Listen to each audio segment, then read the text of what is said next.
BTS 진이 일본 팬에게 강제 키스를 당한 충격적인 사건이 발생했습니다. 2024년 6월 13일 서울에서 열린 BTS 진의 하이터치 앤드 허그 이벤트에서 한 일본인 여성 팬이 예상치 못한 행동을 보이며 논란이 커졌습니다. 이날 50대 일본인 여성 팬은 진과의 하이 터치 후 갑자기 얼굴을 가까이 가져가 그의 볼에 키스를 시도했습니다. 진은 당황했지만 끝까지 미소를 유지하며 팬 이벤트를 마쳤습니다. 그러나 이 장면이 SNS를 통해 빠르게 확산되면서 한국 내에서 거센 논란이 일었습니다. 한국 네티즌들은 명백한 성추행이다라며 분노했고 일부 팬들은 직접 경찰에 신고했습니다. 한국에서는 공공장소에서 성적인 접촉을 강요하는 행위는 법적으로 엄격하게 처벌됩니다.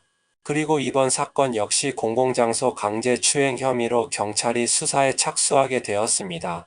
특히 문제가 된 일본인 여성 팬은 SNS에 자신이 진과 접촉한 사실을 자랑하듯이 글을 남겼습니다. 그녀는 자신의 블로그에 목에 입술이 닿았다. 피부가 너무 부드러웠다 라고 적었습니다. 이 글이 발견되자 한국 경찰은 즉각 국제 수사를 요청하며 일본 정부와 협조를 시작했습니다. 2025년 1월 한국 경찰은 해당 일본 여성의 신원을 특정하고 강제추행 혐의로 공식적으로 입건했습니다. 그리고 2월 27일 그녀에게 한국 출석 요구를 했습니다. 하지만 3월 5일 현재까지 그녀는 출석 요구에 응하지 않고 있습니다. 이 사건은 단순한 팬의 실수로 끝나지 않고 일본과 한국의 팬 문화 차이를 다시 한번 조명하는 계기가 되었습니다. 한국에서는 K-팝 아이돌과 팬들 간의 거리 유지가 엄격하게 관리됩니다. 팬 사인회 같은 이벤트에서는 짧은 대화와 사진 촬영이 가능하지만 신체 접촉은 철저히 금지됩니다. 반면 일본에서는 아이돌과 팬이 더 가까이 소통하는 문화가 일반적입니다. 악수회, 체키회 같은 이벤트를 통해 팬과의 접촉이 허용되지만 이는 어디까지나 허용된 범위 내에서만 가능합니다. 그러나 이런 일본식 팬 문화가 해외에서도 그대로 적용될 수 있을까요? 이번 사건은 일본 팬들의 일부가 이러한 경계를 이해하지 못하고 무리한 행동을 했을 때 어떤 문제가 발생할 수 있는지를 보여주는 대표적인 사례가 되었습니다. 사실 일본 팬들의 무리한 행동은 이번이 처음이 아닙니다. 2023년 8월 한국의 유명 DJ 소다는 일본 오사카에서 열린 음악 페스티벌에서 남성 팬들에게 가슴을 만지는 성추행을 당한 바 있습니다. 그녀는 이후 SNS를 통해 팬들과 가까이 소통하고 싶었을 뿐인데 너무 끔찍한 경험이었다 라고 밝히며 일본 내 성추행 문제를 지적했습니다.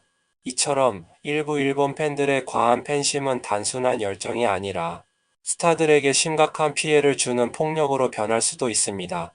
BTS 진의 이번 사건을 계기로 팬과 아티스트 간의 건강한 거리 유지가 더욱 강조될 필요가 있습니다. BTS 진 사건은 과연 어떻게 마무리될까요? 지금부터 일본 댓글 반응 알아보겠습니다.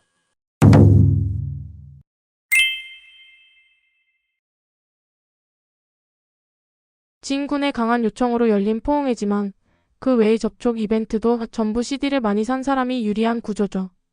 세 자릿수로 구매하지 않아서 당첨되지 못했다고 불평하는 글도 봤어요. 팬들끼리 싸우기도 하더라고요.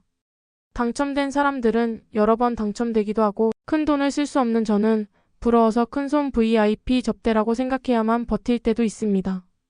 일본은 추첨 방식이지만 많이 살수록 당첨 확률이 올라가니까 결국 돈을 많이 쓴 사람이 승리하는 시스템이죠. 그러다 보니 이 정도 돈을 썼는데 포옹 이상의 걸 해도 되지 않을까? 라고 생각하는 사람이 나오는 게 아닐까요? 그리고 이번 일로 일본 활동이 축소되거나 없어지는 일은 없을 것 같아요. 그랬다면 이미 오래전에 일본 활동을 접었겠죠. 이번 사건에서 당사자는 분명히 불쾌했는데 가해자가 마치 자랑이라도 하듯이 후기를 블로그에 써버린 게 더 많은 사람들의 분노를 샀죠. 이상한 사람이나 괴이한 팬은 어느 나라에나 있겠지만 아이돌이라는 비즈니스 모델이 다양한 연령층에 퍼져 있다 보니 일본 아이돌 팬들 중에서도 유독 이상한 사람이 나타날 가능성이 크다고 생각해요. 그런데도 이런 일을 겪고도 계속 일본에 와서 이벤트를 하고 일본 연예인들과 협업도 해주는 게 고맙기도 하고 미안하기도 하네요. 진군이 진행하는 예능 콘텐츠에서 다음 게스트가 마츠시게 유타카 씨라고 하던데 부디 즐겁게 촬영했길 바랍니다. BTS 진의 기스키스 사건을 통해 일본과 한국의 아이돌 문화 차이가 확연히 드러난 기사였습니다. 단순한 스캔들이 아니라 팬과 아티스트의 거리감, 국가별 가치관 차이를 정리한 점이 인상적이었어요. 특히 일본의 아이돌을 직접 만날 수 있는 문화와 한국의 아이돌을 보호하는 문화 차이를 예전 사례와 비교하며 깊이 분석한 점이 좋았습니다. 이 사건이 단순한 논란으로 소비되는 것이 아니라 아이돌과 팬의 관계에 대해 다시 생각해 볼 기회가 되길 바랍니다. 의존적 사랑 감정이 아이돌 소비 행동으로 이어지는 경우가 많아서 연인처럼 느끼게 만드는 연출도 있죠. 그래서 거리감을 모르고 폭주하는 팬이 일정수 존재할 수밖에 없다고 생각해요. 아이돌이나 아티스트가 현실적으로 팬들과 너무 가까워지면 위험한 상황이 생길 가능성이 크다고 봅니다. 포옹에 참여는 CD 구매가 조건인 추첨 방식이라 당첨된 사람들은 상당한 금액을 지출했을 거예요. 거액을 지불한 고객에게만 접촉 서비스를 제공하는 것은 사실상 호스트 비즈니스와 다를 게 없죠. 그렇다면 이상한 손님이 끼어드는 것도 당연한 일 아닐까요? 팬들에게 도덕성을 요구하려면 아이돌도 도덕적인 태도를 가져야 합니다. 돈 하는 아이돌이라면 팬들의 민도 수준도 떨어질 수밖에 없어요.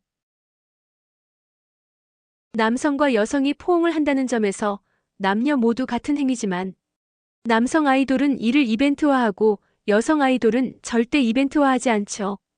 그 이유는 바로 이번 같은 사고가 일어나기 쉬운 환경이기 때문이라고 생각합니다.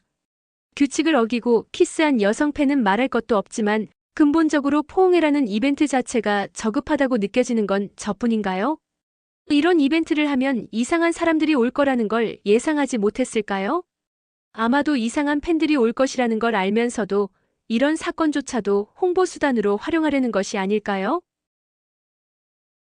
내가 만약 내 최애를 실제로 만나게 된다면 너무 긴장해서 아무것도 못할 것 같은데?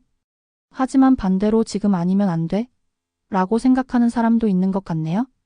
일본과 한국의 차이점이라고 하지만 문화 차이가 있어도 결국 본질은 같다고 생각해요.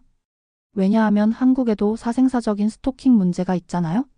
그동안 많은 아이돌이 이로 인해 정신적으로 고통받았고 심지어 극단적인 선택을 한 경우도 있었죠. 그런데 이번 가해자가 50대 여성이라니 비슷한 연령대 사람이 이런 일을 저질렀다는 게 참 쉽네요. 이번 사건은 단순한 팬의 폭주가 아니라 일본 사회 전반에 걸친 성범죄 인식의 문제라고 생각합니다. 특히 연령대가 높은 사람들이 문제인데 이 기사를 보고도 별것도 아닌 일로 호들갑 떠내라고 생각하는 사람이 많다면 그것이 바로 문제죠. 이 이벤트는 상당한 돈을 쓰거나 운이 아주 좋아야 당첨되는 거라 가해자는 돈을 많이 썼다는 이유로 지나친 행동을 한 것 같네요.